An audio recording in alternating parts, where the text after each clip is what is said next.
Welcome to the She Built This podcast. In this 6-part mini-series, entitled Wellness is Not the Goal, I will explore the 3 main issues I see time and again with women as they look to make changes to their health and well-being in midlife. The confusion around what to action, the misunderstanding about their body, and the constant juggling of nutrition advice. But also the bigger picture of what this actually is looking to achieve. Is wellness it? Are we just supposed to be well? Or is readiness the real goal? Ready for action, for life, for adventure?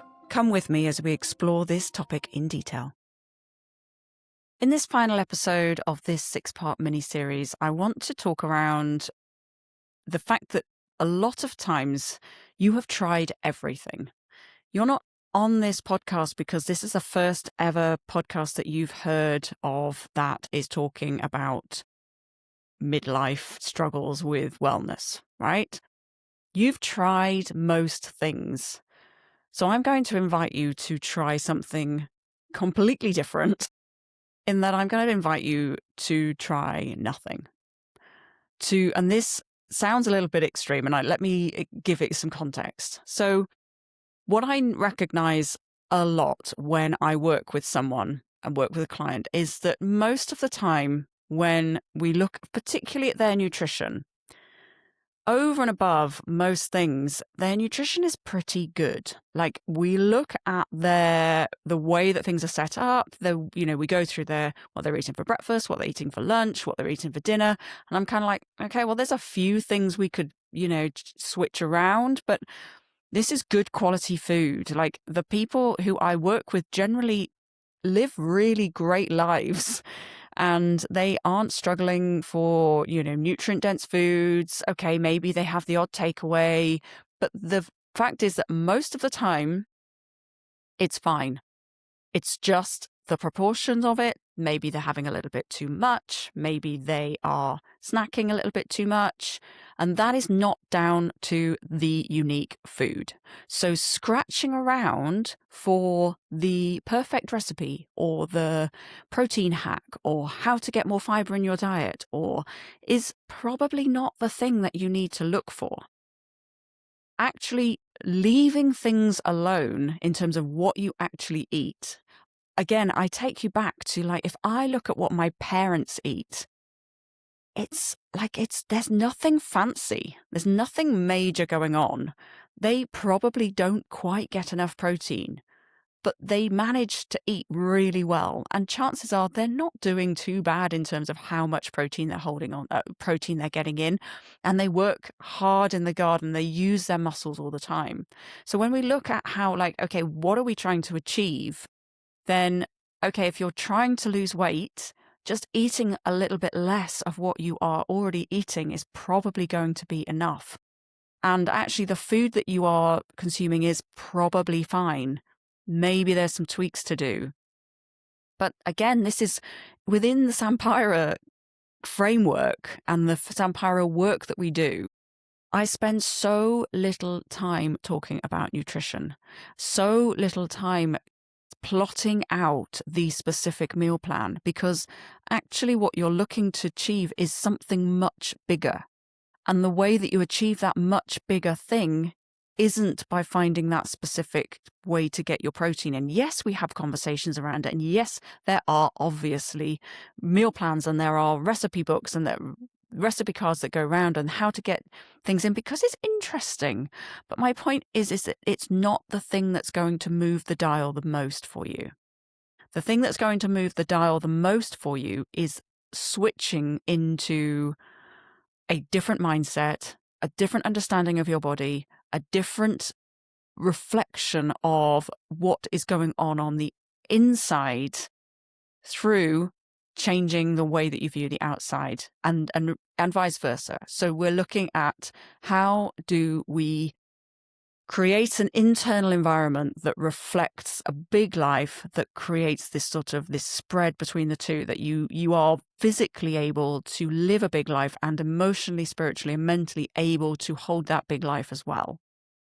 And that comes then down to, okay, cool, let's have a little look at your nutrition, but let's have a look at what you're doing for strength training. Let's have a look at what you're doing in the other parts of your exercise routines. But that's not the be all and end all. And I think that's where the confusion comes from, in kind of like, okay, so what is so special about Sampira and what happens inside there?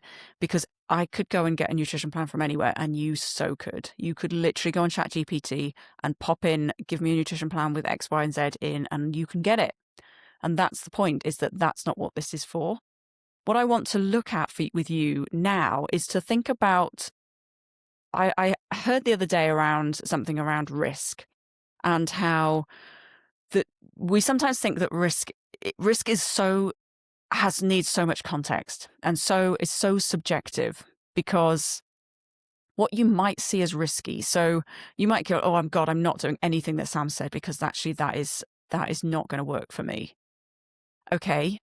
But what you're doing right now is seeing it from the point of view of what you already have, because you don't know what is available to you, because we don't know what else is out there. So let me give you some context around what I mean. So if we think about somebody in a job and they're earning £30,000 a year. Now, the idea of giving up that job and becoming self-employed, for example, and like you could earn £1 million, is like, on paper, you're like, well, of course you'd give up that £30,000 a year so that you could earn up to £1 million. But the second you realize that that £30,000 is linked to what they pay on a mortgage, that they've got family, that they have connection, that they have a life built around that £30,000, and the idea of risking that and losing it, becoming an entrepreneur, with the potential of having that £1 million, the risk is too great.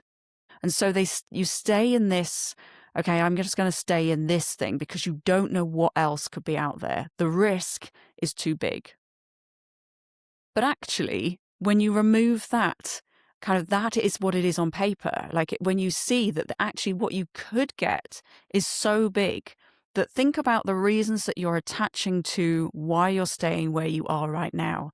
And I'm not saying you need to give up your job and become an entrepreneur, not at all. But what are you attached to with your habits right now? Why is it serving you? What are you worried about if you don't fulfill that? So I see a lot of it when we talk around either not drinking, giving up alcohol. Will I always go out for coffee and cake with my friends? What will they think if I don't do that? Where, you have this life that you've weaved around and it's serving you in a certain way. And so the risk for giving up that becomes quite big. But the potential that if you did give that up for just a while, what else would be out there is huge. And so thinking around, okay, why am I staying where I am? And how is that serving me? And it's what we unpick. We unpick the layers. I ask really big questions of you that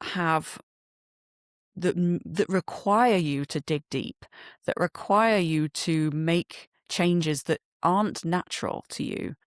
And so this is why we have such a great uptake again with Zampira in this next round, is because we're not done. Those people are not done. They have all the nutrition and strength training information that they could ever need. It's all delivered in a very framework, very easy to watch, bingeable way to consume it. They've all done the education piece, but they're not done, because they haven't yet reached where they want to in who they want to become. And that's the piece that we're still working on. And so what I would invite you to is to think about how that might work for you. How, if you got the potential to develop you as a person, you as who you want to become, from a body, mind, heart, and soul perspective, that what might change for you? Who could you become if you were given the tools to work through some of the things that you feel like are holding you where you are right now? And I invite you to reach out if that is something that you would like to explore. We start very, very soon with the next round. please do drop me a DM and I will be delighted to walk you through the steps of how that will look for you. In the meantime, I hope you've enjoyed this little mini series and that you have some take home, some hopefully some thoughts that haven't been in your mind before, and some of the things that you can recap and go over of what might have landed for you in a slightly different way, because it is that will change everything for you. It is the mindset shift, the question that spins things in your brain in a very, very different way that gives you the outcome that you're looking for. I hope you've enjoyed this little episode, and I will see you soon.